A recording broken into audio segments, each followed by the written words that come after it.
The RPS is worldwide. We're excited around here, but you can tell there's some tension in the air. A nervous tension, an excitement, if you will, a vibe. This thing's gone global. You and I are fine. What did I say way back when this started? Nothing changes for us. Are we ready to go? It's the Rod Pedersen Show. Welcome to Hour 2 of the RP Show, everybody. We're coming at you live out of the bunker here in Western Canada, where we are having a heat wave. Man, I'm loving it. I love it. I like the hot weather. I never used to, but my wife has turned me into a sun worshiper, and I'm that, and it's our time of year.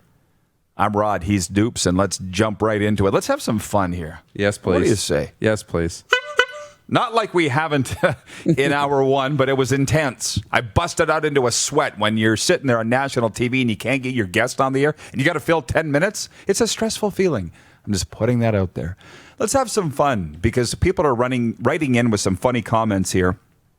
Well, depending on your perspective, I find it funny. The CFL probably wouldn't. Justin Dunk, I guess, reporting, because I haven't seen it here, it's since we've been live on the air, that the CFL itself missed a meeting with the Players Association on Monday. I don't know if it's true or not, but if you can give me one incident where Justin Dunk's been wrong on something, it would be the first. So that doesn't look good. And Jason Bisick, one of our viewers, says, I'd say the CFL is being operated with as much maturity as Donald Trump's Twitter account, but at least we hear from Trump once in a while. So it's not going to get better for the CFL, by the way, and we're trying our best to do a hockey show here, and that's what we're going to do. But I know the CFL fans don't get their coverage really anywhere else other than 3 Down Nation and from the CFL TSN insiders. So but I'm just saying, it's not, unless we miraculously one day from the CFL says, we got our check from Ottawa, we're playing, then it'll be good. But I don't think that's going to happen. Yeah, I think that's what it's going to take. That's what it's going to take. Yeah. Until then, they're going to be bashed from pillar to post. And for those that say the commissioner should be more visible, I would sit. The horse is dead. I'm not going to beat it anymore. Yeah. Where do you stand on that? I don't want to sit and bitch every day about that. No. I'd rather talk about the Stanley Cup playoffs and what is playing and going to Estevan Motor Speedway Saturday night. That's where we're at now. Hockey's back.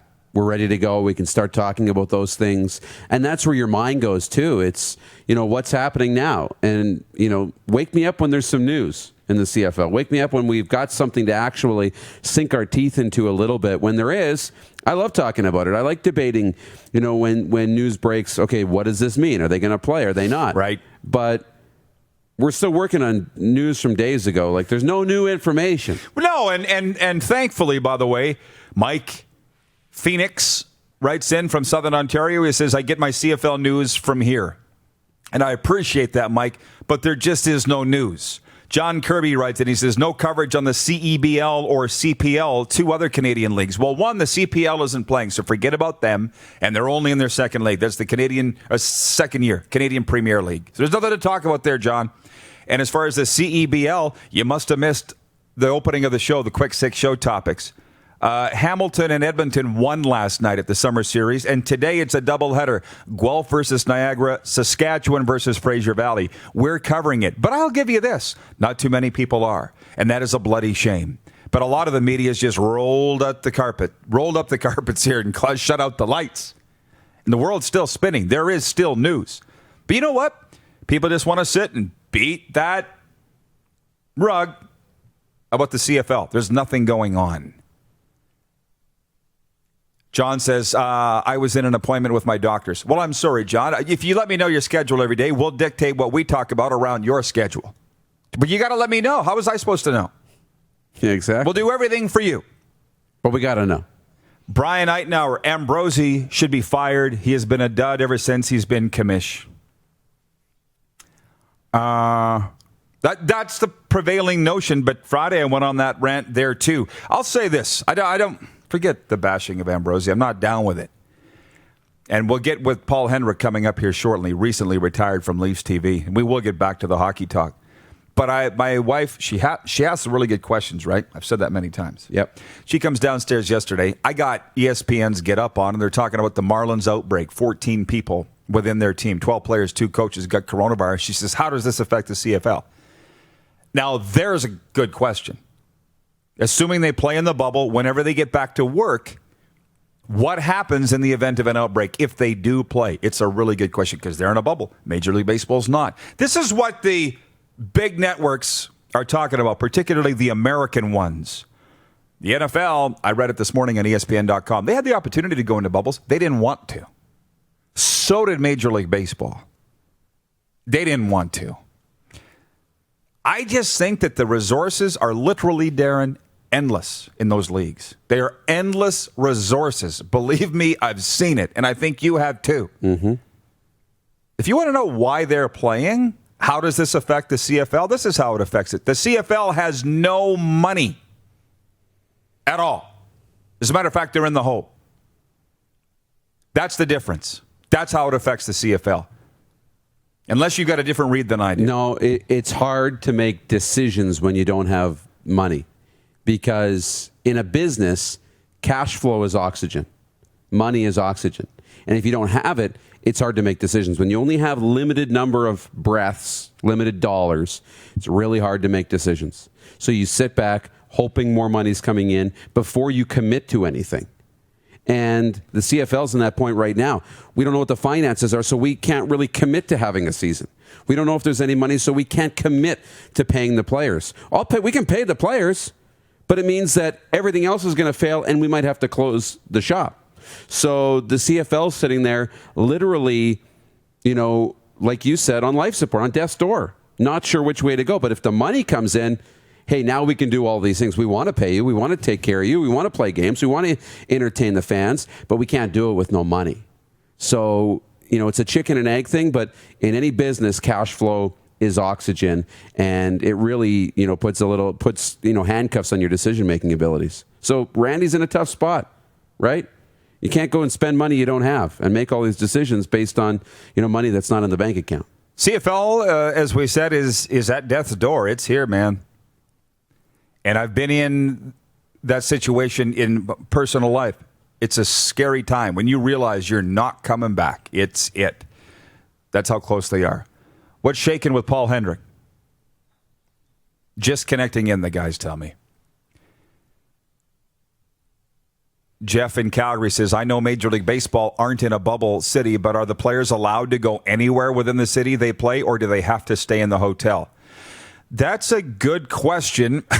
And it goes to my point, Jeff. I don't know what news to follow right now because I'm watching NFL Network this morning, and there are players upset at other players. I'm talking about the National Football League, that there are players out in clubs, they're partying and videos hitting social media. There are some players that are out in bars and restaurants, and they've been videotaped doing that. But is that legal or not? Don't know. It's just selfish in terms of what it does to the rest of your team. Fair? It's selfish for your team. It's selfish, but it's for you too.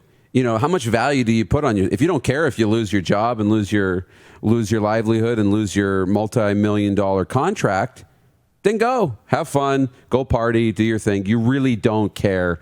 But if you're a Tom Brady or if you're a guy, Patrick Mahomes, I don't know what they're doing, but if you're sitting there and you understand, okay, I am the greatest at what I do, this is so important to me, then you'll take every precaution. You'll wear a mask, you'll stay home, you won't socialize too much, you'll go to your workouts with your teammates, and that's it. Because you value what you do, and you understand, if I get sick, that's it. And I just can't have it. I'd rather not go out than get sick. You got to understand what's important and manage your risk. From viewer Benjamin Genaway, he says this is the best talk show in Canada, and I appreciate that. Benjamin. Thank you so much. Canada's daytime sports talk shows right here. We're talking about the issues at hand. It's nothing groundbreaking in terms of breaking news. It's a coffee session every day. Today it happens to be Robin's, but this morning, when I said I flipped on ESPN's Get Up, it's because of this. I had it on SportsCenter, and they had some good coverage of the Blue Jays last night and so forth. And then Rashog out of the bubble in Edmonton, and he's reporting on what's going on there. Mm-hmm. And then they said, coming up after the break, how will the young Leafs deal with the Stanley Cup playoffs? And I was like, can't do it. I flipped over to Get Up, and they were talking live about these issues today and how Donta Hightower, the Patriots, has opted out. Yep. He is their best linebacker. Pro Bowl linebacker, Donta Hightower, the Patriots. That's news this morning. That's where we're filling the void of live daily sports talk, because I can't deal with the wheel of SportsCenter 12 times over. It's the wheel. And again, and again, and again. The same thing. Serves the purpose, but that's the golden corral of this, right? As we get a little variety. And that's why you have, if you just try, and that comes back to yesterday's comment of, not trying to be TSN or SportsCenter. We have to give people something different, variety. That's why everybody works so well together, and they do the live sports in the night. We talk about it during the day. You can flip back and forth where you want to go. If everybody's trying to do the same thing and be the same thing, then you're all fighting for the same crumbs.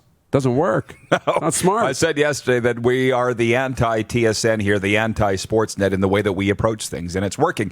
John Schmeiser in Kansas City, Missouri is watching. He says KC Royals players are able to go out. The MLB players objected to a bubble, and the league dropped the issue. Players are supposed to stay in their geographic region. Now, having said all that, and I appreciate you guys getting down with the discussion on this, because I feel like we're sort of getting somewhere today, in that you look at this CFL proposal now that Dave Naylor reported on late last week.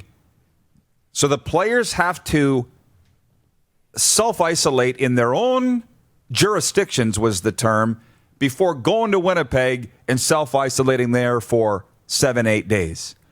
There was some conjecture over, are those 14 days their American city or their CFL city? Well, I talked to a CFL head coach on Saturday, and he said, no, it's their American city, Rod. 14 days in their American city. I'm like, okay, thanks for telling me. It's a head coach of a current CFL team. Well, what about the 14-day coming into Canada rule? Yeah, I don't see this anywhere in this. You're saying you're 14 days in your American city coming into Canada, then going to Winnipeg and isolating for 7 or 8? Where's the mandatory 14-day quarantine in Canada? Self-isolate. So that's why I say this goes back to the rules being so confusing and the news being so confusing. When they are bending over which way willy-nilly for whoever that is. Yeah. Well, how am I supposed to know? Much like the NHL, and the agreement to have the hub cities was that there was going to be no mandatory quarantine. So it's not 14 days for the CFL. It's 7. It's still a lot of time. I mean, you got to do 2 weeks there. You got to have negative tests. You got to do another 7 days. You got to have another negative test. All in all, from whenever they get an agreement, if that's going to happen in a week, it's going to happen in a month, adding everything up, you need 5 weeks to start playing. You need those 3 weeks of quarantine. You need a week of, organizing everything, and then a week of training camp. 5 weeks. It's not coming together very fast. And you got to remember, we're going to go to Winnipeg and play in an outdoor stadium where it's going to be minus 30 by the end of November. So you don't have a lot of time to fit in all these games. And you can't have football players playing every 3 days. It just doesn't work. We'll come back on this because we promised to Hockey Day that people tell us that's what they want.